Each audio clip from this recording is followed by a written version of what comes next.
Kohita, kota hijau kita. Informasi cara hidup ramah lingkungan dan berkelanjutan. Hanya di Green Radio Live. Hai, halo sahabat Green. Masih dengan saya Michiko Frisdio di Kohita, kota hijau kita.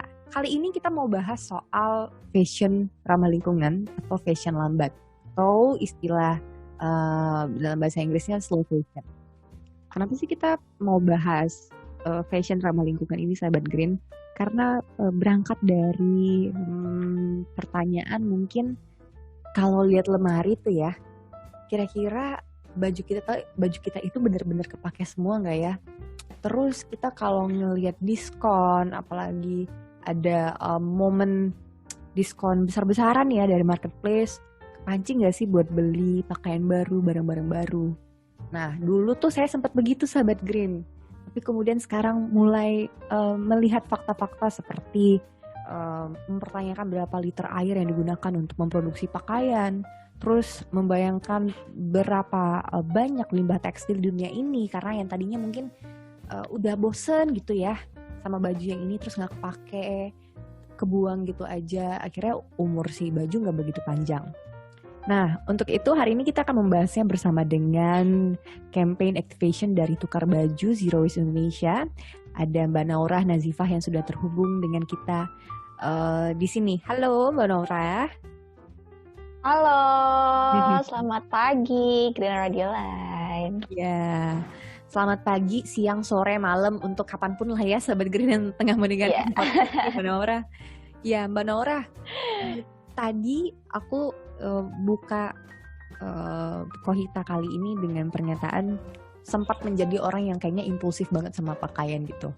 Dan bulan itu mungkin ada kali sekali gitu beli yang baru gitu ya pakaiannya, atau mungkin kayaknya lucu nih warnanya. Kemudian ini jujur ya, waktu aku follow Zero Waste Indonesia, kemudian lihat ada kampanye tukar baju, aku ngeliat postingan-postingannya, aku mulai tersentil gitu. Wah, bener juga ya ini ya, kayaknya aduh mesti perhatiin juga ini untuk memulai cara hidup yang ramah lingkungan. Ternyata tidak hanya memperhatikan aspek soal sampah plastik, tapi limbah tekstil ini juga berbahaya ya Mbak Nora ya. Jadi betul banget. Secara personal itu jadi merasa berterima kasih dengan Tukar Baju yang sudah menyadarkan aku ini. Dan meskipun mungkin belum sempurna, tapi setidaknya udah banyak perubahan-perubahan, minimal pandangan terhadap fashion itu sendiri. Nah, untuk di awal ini Mbak Nora mungkin boleh dong diceritain dulu awal mula Mbak Nora sendiri bergabung di kampanye Tukar Baju ini seperti apa sih gitu loh, sampai sekarang menjadi campaign activation-nya. Jadi mungkin aku akan bermula dulu dari Zero Waste Indonesia ya. Jadi Zero Waste Indonesia adalah sebuah komunitas yang bergerak di bidang lingkungan. Tujuannya adalah untuk mengajak khalayak bergaya hidup zero waste atau minim sampah. Nah, di tahun 2018 ini Zero Waste hadir dengan kampanye awalnya yaitu single use plastic.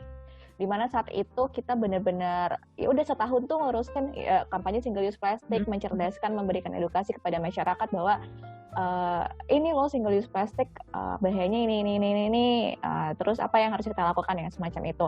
Tapi di tahun 2019 kita sadar, komunitas kami sadar bahwa ternyata ada loh jenis sampah lain yang harus kita concern juga nih, dan itu tuh lekat dengan diri kita sehari-hari, yaitu pakaian. Kita tuh pengen ngasih tahu kalau misalkan ada loh jenis sampah lain yang nggak cuma plastik aja, tapi itu tuh membawa dampak juga ke lingkungan. Makanya kenapa di tahun 2019 itu ada yang namanya kampanye Tukar Baju.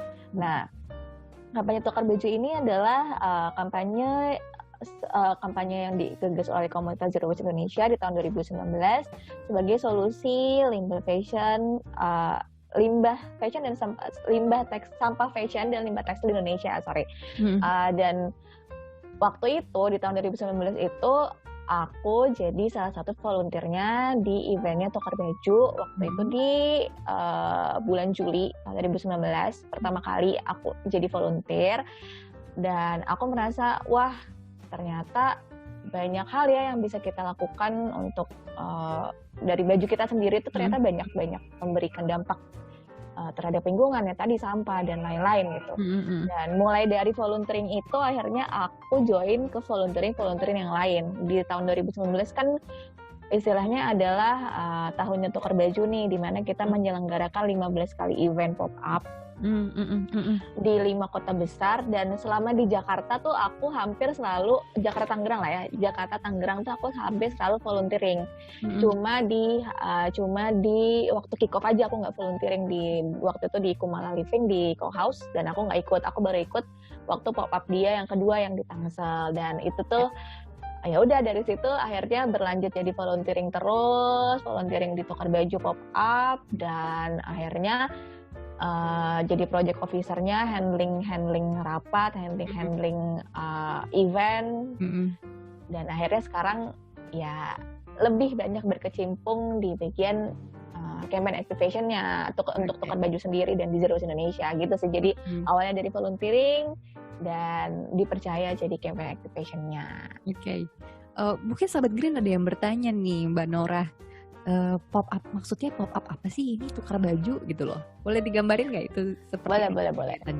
Jadi kan selama 2019 itu tukar baju, itu kampanye 2019 itu kampanye Zero Waste Indonesia tuh, tukar baju. Di situ kita mengadakan offline event. Kami mengadakan offline event di mana orang-orang bisa menukarkan baju mereka dengan baju orang lain.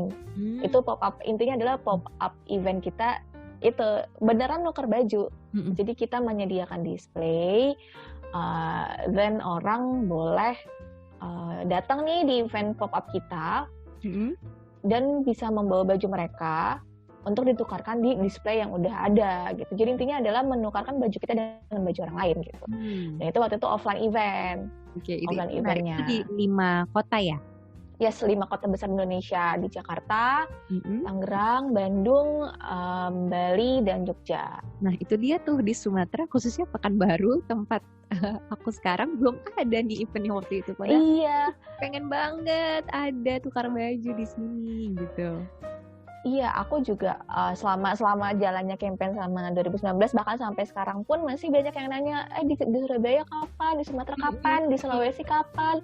Cuma ya terkendala, maksudnya untuk sekarang ya 2020 kita nggak tahu keadaan sekarang sedang pandemik gitu. Kami juga pengennya tuh, pengen ada juga nih selain di Jawa, tapi belum berkesempatan dapat kolaborasi. Jadi jika ada yang ingin berkolaborasi dengan tukar baju, kami sangat-sangat welcome gitu. Kalau misalkan di luar Jawa nih ada yang ngajak, ayo bikin pop-up event di sini dong gitu. Atau bikin ayo jangan tukar baju untuk pop-up event, kita sangat-sangat terbuka untuk ajakan kolaborasi itu gitu. Dan sampai saat ini sih belum ada maksudnya masih menunggu kolaborator lain untuk berkolaborasi bersama kami di luar Jawa. Oke. Kalau lihat dari kegiatannya pop-up event itu menarik banget sih. Tapi mungkin boleh kita bahas konteksnya, Mbak Naura. Kenapa kemudian limbah fashion ini harus jadi sorotan juga bagi banyak orang gitu? Karena banyak hal-hal yang kita lakukan ini berdampak loh sama lingkungan kita, termasuk sikap kita terhadap pakaian itu sendiri. Boleh Mbak Naura jabarkan? Jadi awalnya itu mungkin dalam beberapa tahun terakhir ini orang-orang udah mulai concern ya ke limbah fashion atau limbah tekstil ini. Kalau dibilang latar belakangnya di tahun 2013 itu, kalau Mbak tahu ada yang namanya kejadian Rana Plaza, mungkin itu titik balik di mana orang-orang sangat concern gitu, udah mulai concern sama yang namanya limbah tekstil, karena ternyata dari dibalik pakaian yang kita pakai itu banyak banget nih rentetan kejadian yang kita nggak tahu. Dari mulai mungkin pembuatan bahannya, pemintalan benang, terus pekerjanya dari produksi hulu ke hilir, banyak sekali yang terjadi untuk sampai ke tangan konsumen, ke tangan kita nih di saat ini gitu. Saat ini kita pakai baju itu sehari-hari. Dan kenapa ini tuh harus, maksudnya kenapa sih industri fashion tuh memberikan dampak yang besar juga terhadap lingkungan? Salah satunya karena itu tadi produksinya mungkin sebagai misalnya produksinya tuh dari hulu ke hilirnya mahal banyak gitu. banget yang terjadi gitu, mahal. Yang dibayarkan tuh mahal gitu, mulai dari ya efek lingkungan dan kemanusiaan gitu kan. Karena selama ini mungkin yang orang tahu, oh ya udah beli baju murah, beli baju ini, tapi sebenarnya ada sesuatu yang dibayarkan yang kita tuh nggak tahu sebelum ada di tangan kita itu gimana proses produksi sebelumnya gitu. Dari tadi aku bilang isu lingkungan dan isu kemanusiaan juga termasuk di dalamnya. Dan kalau misalkan Mbak Michiko mungkin udah pernah baca kali ya, satu kaos katun itu membutuhkan sekian liter air untuk maksudnya butuh sekian liter air untuk membuat satu kaos katun. Begitupun juga dengan jeans gitu, butuh berapa liter air gitu kan. Dan kenapa makanya di kampanye ini kita ingin menyadarkan bahwa masyarakat tuh sudah seharusnya aware terhadap limbah fashion dan limbah tekstil, karena kan selama ini yang kita tahu ya kalau misalkan dia pakaian itu dibuang, kalau nggak ke TPA ke laut ya dibakar gitu. Betul. Jadi masih banyak hal-hal yang harus diperhatikan dari mulai hulu ke hilirnya apalagi gitu. Karena itu tadi masih banyak hal yang harus diperbaiki, masih banyak hal yang harus diimplementasikan terhadap ya gimana caranya kita meminimalisir limbah ini gitu. Gimana caranya kita meminimalkan dampak dari si industri fashion ini ya. Caranya ya dengan menjalankan fashion berkelanjutan, dengan mulai dari memakai dulu apa yang dipunya. Sebenarnya itu gitu. Oke. Ini tuh jadi menarik. Kalau biasanya kan setiap musim, kalau kita bicara soal musim pada umumnya, misalnya musim panas ya, musim kemarau, musim hujan. Nah ini musim pakaian itu banyak banget. Di tahun ini modelnya begini, bahkan di tiap bulan kayaknya tuh beda-beda gitu ya. Dari pilihan warna, model yang membuat banyak orang yang kayaknya impulsif untuk mengikuti tren tersebut. Istilah ini mungkin sering kita kaitkan dengan fast fashion ya, Mbak Naura.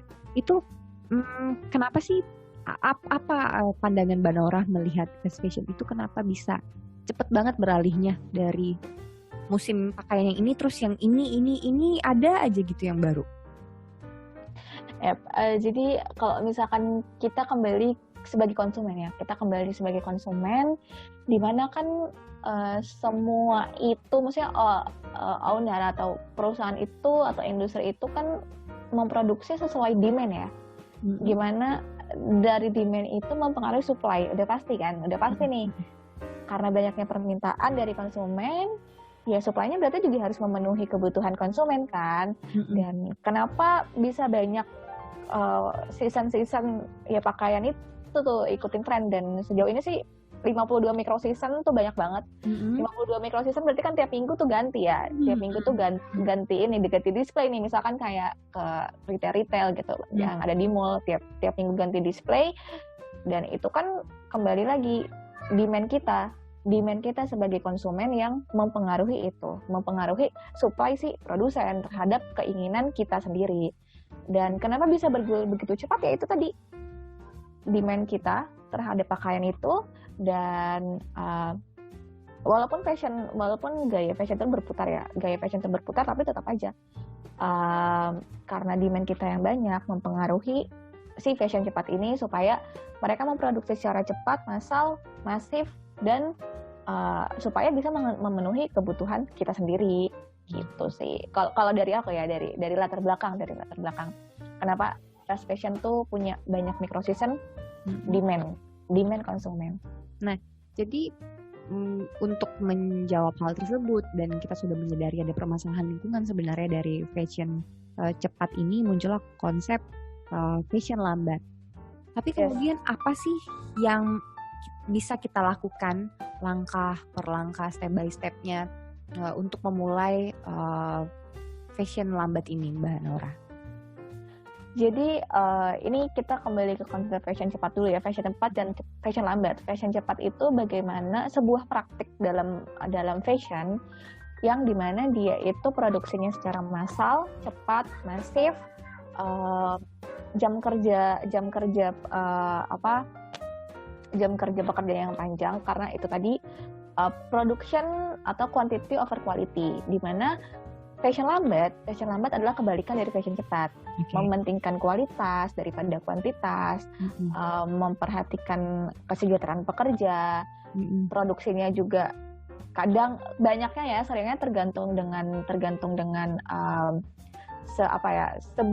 sebutuhnya dan sesuai dengan kebutuhan yang ada sekarang gitu. Dan mereka cenderung lebih mementingkan kualitas itu tadi, supaya tahan lama, supaya bahan-bahannya atau supaya modelnya bisa dipakai nanti 5 tahun, 10 tahun ke depan gitu. Dan itu kembali dulu ke fashion cepat dan fashion lambat. Intinya adalah fashion cepat itu tadi mementingkan keuntungan, dan fashion lambat justru kebalikannya gitu. Untuk step by stepnya untuk step by stepnya fashion cepat ini sebenarnya adalah untuk memulai ke fashion lambat ya. Kita harus tahu referensi, definisi dari cara berpakaian kita. Kita tuh sebenarnya berpakaian tuh untuk apa? Apakah untuk misalkan gaya, ataukah memang untuk ya sudah ini adalah kecukupanku tiap hari, aku butuh pakaian, tapi mungkin karena pekerjaanku tidak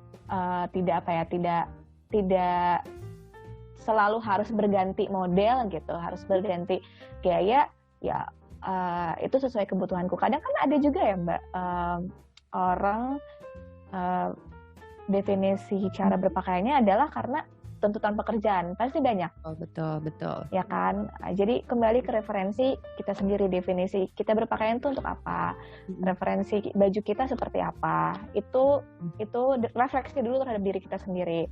Kalau sudah tahu, cara yang paling mudah untuk memulai adalah memakai apa yang ada di lemari kita terlebih dahulu. Itu cara yang paling berkelanjutan.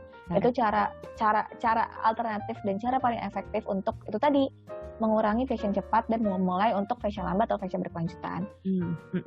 Cari tahu referensi dan mulai memakai apa yang ada dulu. Kalau misalkan memang ternyata butuh banget nih untuk beli, atau butuh banget nih untuk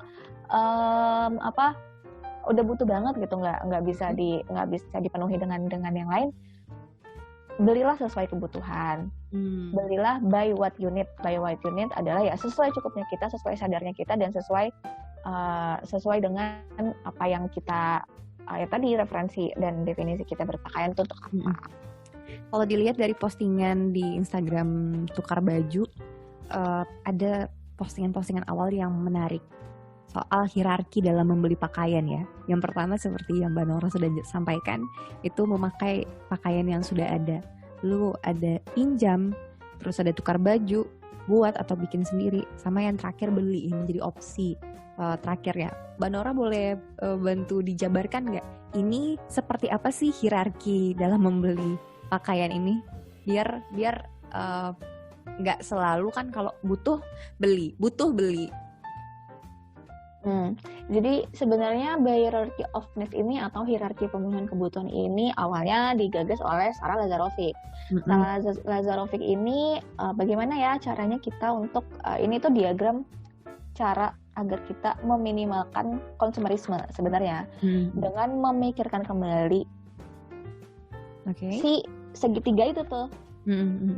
Kalau misalkan kita konsumtif dan harus membeli terus, kan sebenarnya juga ya berdampak ke kantong juga ya, berdampak ke kantong, berdampak juga ke lingkungan yang tadi. Dan untuk mengurangi konsumerisme atau belajar mengurangi konsumtif itu, Sarah Lazarovic bikin tuh yang namanya hierarki pemenuhan kebutuhan agar kita memikirkan kembali, oh kalau misalkan emang harus beli, ada nggak ya ini yang masih bisa dipakai dari lemari gitu.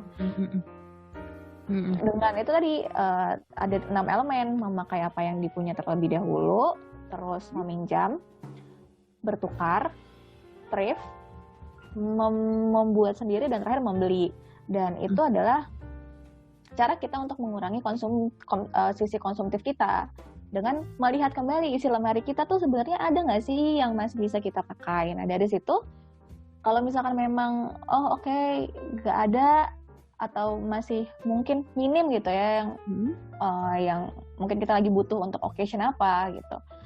Oke, misalkan kita nggak ada nih baju yang kita pengenin, tapi ternyata daripada beli selama orang lain punya ya udah coba pinjem dulu. Kadang kan orang gengsi ya untuk meminjam tuh, aduh masa harus minjem sih, masa harus samaan sama orang lain sih gitu. Dan ya kadang gengsi itu yang membuat kita jadinya ya udahlah beli aja biar udah kepemilikan sendiri. Dan tapi daripada membeli dan nggak dipakai lagi gitu, ya lebih baik meminjam. Intinya adalah si hierarki pemenuhan kebutuhan ini membuat kita berpikir kembali kalau kita mau membeli baju baru, selama masih bisa ada yang kita pakai di lemari, selama kita masih meminjam item baju nih misal, atau kita masih bisa bertukar, atau kalau misalkan kita masih bisa thrifting atau kita bisa buat sendiri, ya ngapain beli, intinya gitu. Oke. Kalau yang saya pahami, memakai apa yang ada lalu meminjam atau menukar baju atau thrifting tadi, ini kan berarti apa ya? Maksudnya pakaian yang sudah ada, tinggal bagaimana itu diperlakukan. Kalau kita masuk ke nomor 4 itu buat atau bikin sendiri. Kenapa kemudian buat atau bikin sendiri ini menjadi tingkatannya sebelum membeli baju itu? Maksudnya apa sih yang berbeda kalau kita bikin sendiri daripada membeli yang udah ada? Kan ini konteksnya dia menghasilkan baju yang baru juga gitu loh, Mbak Nora. Oke, ini pernah ada juga yang nanya ini ya di Tokar Baju. Kadang kalau misalkan ada akun ada beberapa yang menanyakan di DM, kadang di komentar juga, kenapa sih membeli baju itu jadi apa ya? Walaupun dia bikin kan dia sebenarnya juga konteksnya bikin baru ya, tapi kenapa dia di bawah? Maksudnya dari segitiga itu dia ada di bawah beli gitu. Karena sebenarnya dengan membuat atau menjahit sendiri baju kita kan sebenarnya kita mengetahui kebutuhan kita. Kita mengetahui referensi kita sukanya modelnya kayak gimana. Dan orang juga kalau misalkan menjahit kan sebenarnya adalah sesuai kebutuhan. Dan dengan menjahit itu sendiri kita tahu kalau menjahit itu ternyata nggak mudah. Jadi kita bisa lebih menghargai si baju kita gitu. Dengan menjahit juga kita bisa memilih, kita punya pilihan untuk ingin diapakan nih bajunya. Sebisa mungkin kalau misalkan memang kita ingin menjahit baju atau membuat baju sendiri, ya modelnya sebisa mungkin dipakai untuk 5 tahun atau 10 tahun ke depan. Dan itu ya sesuai dengan kebutuhan kita masing-masing. Jangan sampai setelah kita menjahit juga akhirnya cuma dipakai sekali 2 kali gitu. Pikirin modelnya mungkin bisa dipakai untuk ya kondangan, ya untuk hari-hari biasa, untuk occasion yang sebenarnya bisa dengan baju itu aja gitu. Jadi kita punya pilihan. Kalau misalkan menjahit itu kita punya pilihan, kita ingin mengapakan baju kita ingin membuat seperti apa baju kita. Dan kalau misalkan kita mindful, kita akan memilih untuk aku ingin pakai baju ini 5 tahun lagi, 10 tahun lagi. Ada adjustment di sana, ada request sendiri yang kita tahu, aku akan pakai ini baju tuh akan lama gitu. Dan modelnya juga bisa bermacam-macam kan, sesuai dengan itu tadi, supaya long lasting, intinya gitu, sesuai dengan kebutuhan kita sendiri. Betul, bahkan mungkin bisa jadi memorable ya ketika dijahitin sama orang tua. Saya tuh jadi inget zaman-zaman dulu tuh tiap lebaran ya, kompakan gitu, satu keluarga dijahitin sama ibu atau mama. Ntar bakal diingat, ini dulu lebaran tahun ini, tahun segini gitu loh. Oke, baik. Nah, Mbak Nora, sekarang kalau kita lihat kan banyak juga ya berita-berita yang muncul, brand atau merek-merek tertentu yang mengklaim membuat produk fashion yang ramah lingkungan gitu loh. Katanya diolah dari katanya dari sampah plastik, atau kemudian cuttingnya itu dibuat seminimal mungkin menghasilkan sampah. Itu pandangan Mbak Nora seperti apa? Upaya yang baik atau bagaimana? Tentu itu adalah upaya yang baik ya, apalagi itu tadi mulai dari si cutting itu, mulai dari bahan-bahan yang dipakai, karena kan untuk memulai fashion berkelanjutan kan adalah transparansi ya, dimana segala dari produksi hulu ke hilir tuh sebisa mungkin konsumen tahu. Mereka membelanjakan, konsumen belanja pakaian di suatu brand, sebisa mungkin konsumen tahu alokasinya akan dikemanakan. Jangan sampai si uang yang udah dibayarkan oleh konsumen ini nih tidak mensejahterakan sesama, tidak mensejahterakan lingkungan juga gitu. Dan makanya aku sangat-sangat appreciate banget untuk brand-brand yang udah mulai zero waste cutting, sudah mulai produksi bahan-bahan pakaiannya dari serat-serat alami gitu. Terus dari mulai pewarnaannya juga dari tanaman-tanaman atau memberdayakan alam gitu, memberdayakan yang sudah ada di alam dan diimplementasikan dalam brand fashion berkelanjutan gitu. Tapi hati-hati gitu. Kalau hati-hatinya adalah kita juga sebagai konsumen harus tetap mindful. Jangan sampai karena itu brand fashion berkelanjutan nih, ya akhirnya kita beli banyak juga. Iya. Jangan sampai kayak gitu. Jangan sampai kita membeli karena keimpulsifan kita juga. Kembali lagi ke kita. Walaupun mereka sudah menyediakan merepresentasikan brand fashion berkelanjutan, tapi tetap saja sebagai konsumen kita harus tetap mindful dalam membeli gitu. Sempat ngobrol sama salah satu pemilik brand lokal yang mencoba menerapkan zero waste cutting di pakaiannya, khususnya soal batik Riau. Tapi yang jadi masalah nih, Mbak Naura, menarik minat konsumennya cukup sulit karena harga pakaiannya jadi lebih mahal gitu loh. Yes, itu betul sekali.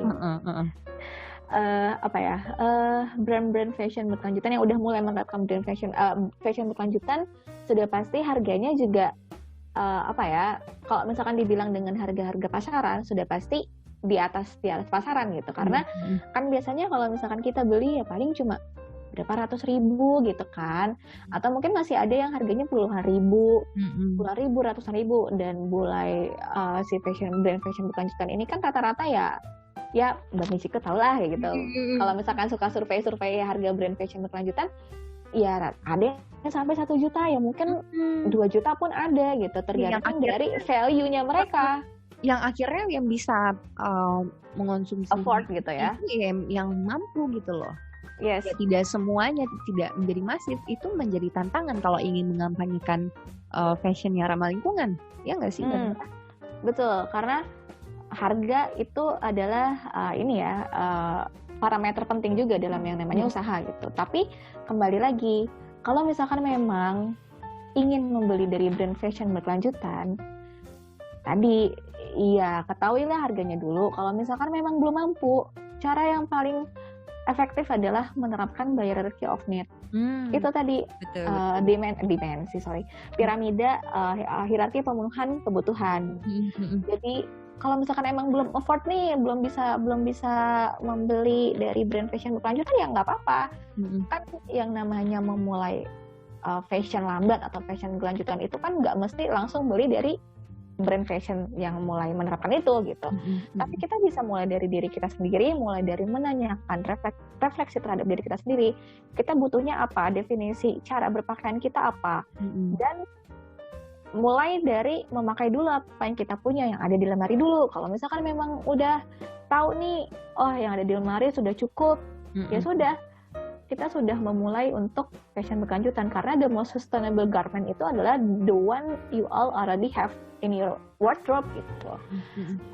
Dan makanya kalau misalkan ada yang bilang ya memang agak susah karena tadi pricey pasti kan. Itu tadi si brand itu benar-benar menjamin atau seenggaknya mereka concern gitu terhadap pekerjanya, terhadap lingkungan, terhadap bahan-bahan yang mereka pakai supaya seminimal mungkin mencemari lingkungan dan membawa kerugian sedikit mungkin gitu. Itu makanya kenapa brand fashion berkelanjutan ya harganya ya Mbak Michiko tahu sendiri lah ya. Kalau teman-teman tahu sendiri juga ya pricey lah. Tapi it's worth the price karena mereka benar-benar transparansi. Itu uang alokasinya kemana? Kita tahu mereka produksi hulu ke hilirnya seperti apa gitu. Dan itu kan nggak mudah untuk mengontrol itu semua. Jadi bukan berarti kalau kita pengen menerapkan fashion lambat, fashion yang ramah lingkungan, membeli brand-brand yang memang mengklaim produknya sebagai brand yang ramah lingkungan ya, tidak mesti seperti itu juga. Yes. Ya. Awal mulanya tahapan awalnya nggak mesti kok langsung beli dari brand fashion selama Terus semua isi lemari dibuang semua, ganti nih semuanya jadi brand beneran ramah lingkungan. Nggak gitu. Oke. Well, Mbak Nora, soal fashion ini juga kepikiran langsung ke isi lemari. Tadi kita juga udah singgung isi lemari.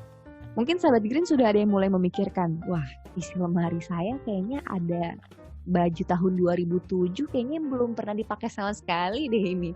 Nah, mungkin Mbak Nora bisa kasih tips nih untuk memulai fashion lambat dari lemari sendiri itu gimana? Oke, jadi kita kembali lagi ke hierarchy of need, hierarki pemenuhan kebutuhan, di mana the most sustainable garment is the one you already have in your wardrobe. Bagaimana kita memberdayakan isi lemari kita sendiri. Kita mulai dari sana, mulai dari lemari. Berhubung kita juga lagi ada sub kampanye mulai dari lemari, so bisa dicek, teman-teman bisa ngecek juga di linknya Coklat Baju, di link bio Coklat Baju apa itu mulai dari lemari. Jadi bagaimana proses kita memulai dari lemari itu, kita bisa lebih sadar, kita bisa lebih cukup, kita bisa lebih bijak dalam berpakaian. Itu pertama banget kita refleksi. Balik lagi ke refleksi, definisi kita apa, referensi baju kita apa, then kita lihat lemari kita, oh udah sesuai referensi atau belum, udah sesuai definisi kita berpakaian atau belum. Mulai dari lemari, mulai dari apa yang kita punya. Kembali lagi, memberdayakan isi lemari kita gimana sih? Dengan kita tahu referensi kita, dengan kita tahu definisi kita, semua yang ada di lemari itu sebenarnya cukup. Semuanya itu cukup. Karena kan sebenarnya kita membeli itu kan, waktu membeli ya kita pasti memikirkan, walaupun kadang ya tetap aja impulsif, oh lagi diskon, atau oh lagi buy one get one, atau buy two get one, or something like that. Tapi seenggaknya setelah kita mengetahui referensi, kita tahu definisi kita sendiri tentang cara berpakaian kita bisa memberdayakan isi lemari kita dengan mix and match, atau dengan ada yang harus di rework atau di repair, atau ada yang mungkin mau kalau misalkan ada yang ingin disumbangkan, ya disumbangkan gitu. Jadi mulai dari apa yang dipunya, dan kita bisa mulai dari decluttering isi lemari kita. Jadi kalau misalkan berhubungan dari sana ya, kita harus mulai refleksi terhadap diri kita, lalu action, lalu implementasi gitu. Setelah refleksi, actionnya apa nih? Declutter. Oke, declutter adalah membereskan isi-isi lemari kita. Apa aja nih yang masih dipakai? Seberapa banyak kita punya baju di lemari? Terus apa aja yang mau disumbangin, apa aja yang mau didonasiin, atau mungkin ada yang mau dibereskan, atau ada yang mau diperbaiki gitu. Dan dari decluttering itu kita tahu, oh ternyata baju, setelah kita catat nih, ternyata baju yang kita pakai tuh cuma sekian loh dari sekian banyak baju yang kita punya. Oh ternyata aku punya baju yang nggak kepake sekian banyak gitu. Terus aku punya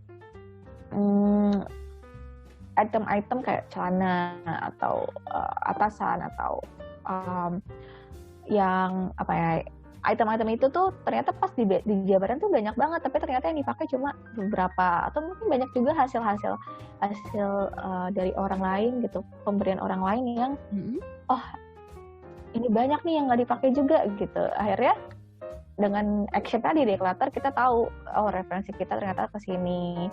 Oh kita punya baju segini, dan kita bisa memberdayakan itu gitu. Habis declutter ya mulailah rewear yang ada di pakaian kita sendiri, yang ada di lemari pakaian kita. Rewear tuh memakai kembali apa yang kita punya kan. The most sustainable garment is the one you already have in your wardrobe.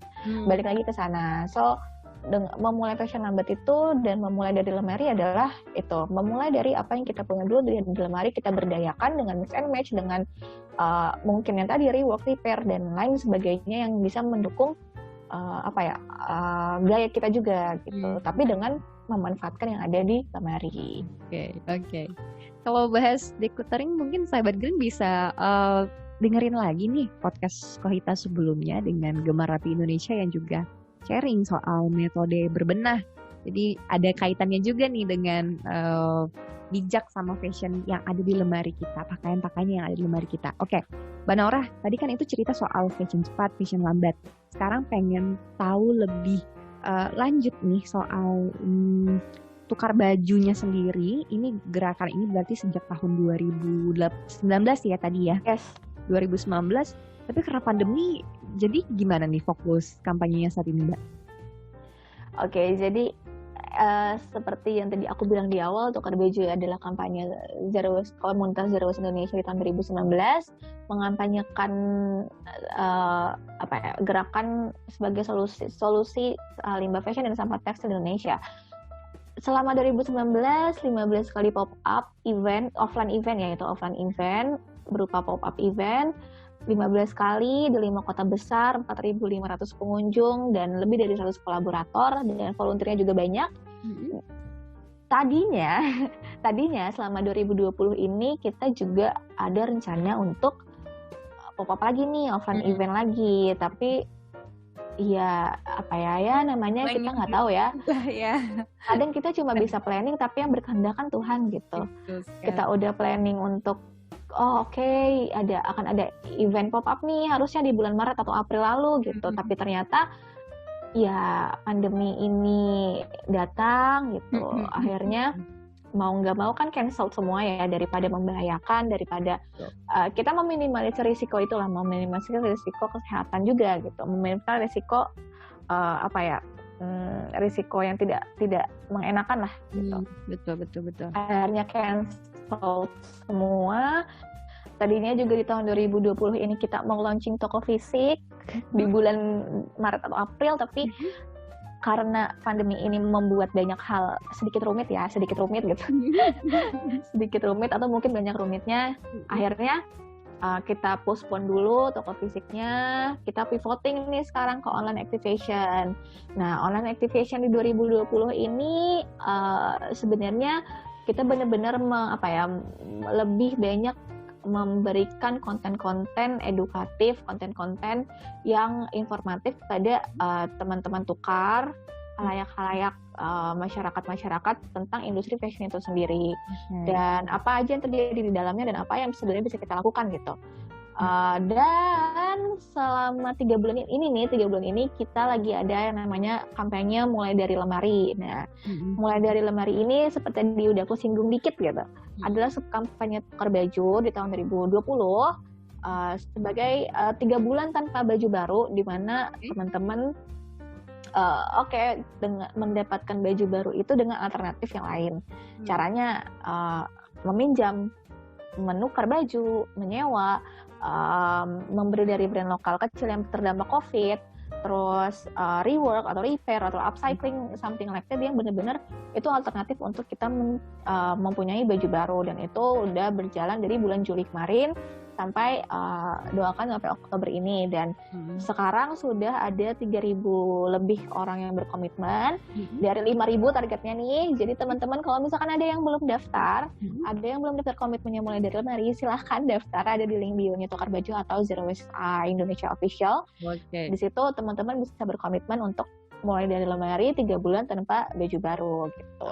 3 bulan bukan berarti nggak benar-benar beli baju ya, masih ada alternatif lain untuk mendapatkan baju baru. Itu sih, jadi 2019 offline activation, 2020 online activation. Aku kalau tadi katanya 3.000 tambah 1 berarti 3.001. Aku belum ikutan tanda tangan, tapi aku sudah berkomitmen. Boleh. Baju baru. Sign komitmennya Mbak, sign komitmennya. Tapi ada 300-100 sih, tapi ya masih dari 5.000. Aku tunggu komitmenmu Mbak. Oke. Mbak, sedikit nih. Kalau pop-up event itu, tadi kan katanya siapapun boleh datang bawa bajunya, terus nanti ditukerin. Itu mekanismenya seperti apa sih? Apakah semua baju bisa dibawa atau ada syarat-syarat khususnya? Selama ini teman-teman boleh bawa baju 5 baju. Jadi mekanismenya tuh sebenarnya sederhana banget. Tinggal datang, tinggal pilih, tinggal tukar. Udah datang, pilih, tukar. Nah, mekanisme rincinya adalah teman tukar boleh membawa 5 baju sesuai dengan kriteria yang sudah kita tetapkan. Kita juga punya kriteria nih. Jangan salah, yang boleh dibawa itu adalah pokoknya di posnya tukar baju, salah satunya yang nggak boleh kaos atau legging atau celana baju-baju olahraga underwear, baju-baju tidur tuh nggak boleh karena kan ya kita nggak tahu ya banyak hal lah yang mungkin terjadi, banyak keringat atau banyak yang kita nggak tahu nih kalau misalkan baju-baju itu tuh kenapa gitu. Jadi yang diterima itu kemeja, dress, celana panjang dan something like that, bisa ada poin kurasinya, kita punya poin kurasi. Jadi boleh bawa 5 baju. Setelah bawa 5 baju nih, nanti 5 baju itu dikurasi sesuai poin-poin yang tadi. Yang 8 poin kurasi itu bisa dilihat, cek di tukar baju juga ada. Setelah dikurasi, nah nanti baju yang lolos kurasi ini akan ditukarkan dengan sejumlah token. Nah, tokennya ini bisa digunakan untuk menukar baju yang ada di display. Jadi setelah dapat token dari kurator, teman-teman bisa langsung ke display tukar baju untuk memilih baju apa aja yang mau teman-teman tukarkan dengan baju yang udah tadi dibawa. Nah, kalau udah maksudnya dapat baju itu gitu, punya nilainya gitu ya? Ya, jadi satu token itu untuk satu baju. Misalkan tadi kan 5 baju nih, 5 baju udah dibawa. Ternyata 5-5-nya misal lolos, berarti dapat tukeran dari tukurator tuh 5 token. Nah, 5 token ini bisa ditukarkan dengan 5 baju lagi. Jadi kita sistemnya adalah satu baju dengan satu token dengan satu baju dengan satu baju, satu token dengan satu token, bukan poin gitu. Kan ada juga yang kalau misalkan sistem poin gitu. Jadi untuk poin yang ini, untuk baju ini poinnya segini, untuk baju yang itu poinnya sekian. Tapi kalau kita sistemnya benar-benar satu baju untuk satu baju, satu token untuk satu token. Kalau misalkan dari 5 baju itu yang lolos kurasi cuma 3, ya dapatnya cuma 3 tokennya. Terus yang 2 lagi dikemanain? Yang 2 lagi dikembalikan bajunya, karena kan tidak sesuai dengan apa ya, sesuai dengan standar dan kurasi kita gitu. Jadi yang saya tukarkan cuma sejumlah token itu. Nah, setelah udah tuh milih-milih baju di display, tinggal ke kasir, balikin lagi tokennya dan dapat baju baru. Jadi dia tuh bisa dapat baju baru. Punya baju baru tapi nggak beli baru gitu loh. Yes. Tukar baju kan tagline-nya adalah tukar baju nggak perlu beli baru. Bener kan?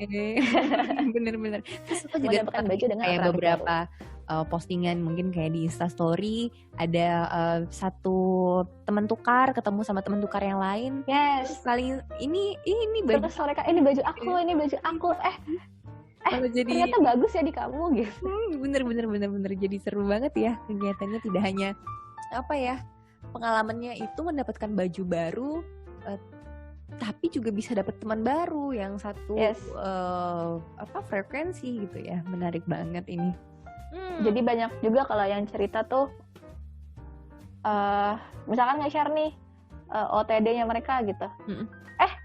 Itu kan baju aku. Ntar tiba-tiba ada yang komen, itu kan baju aku. Akhirnya mereka kenalan. Atau kayak misalkan lagi di venue nih ya, kan kita juga kadang sebagai yang datang ya, sebagai pengunjung ngelihat baju kita digantung, terus ada orang yang ngambil nih.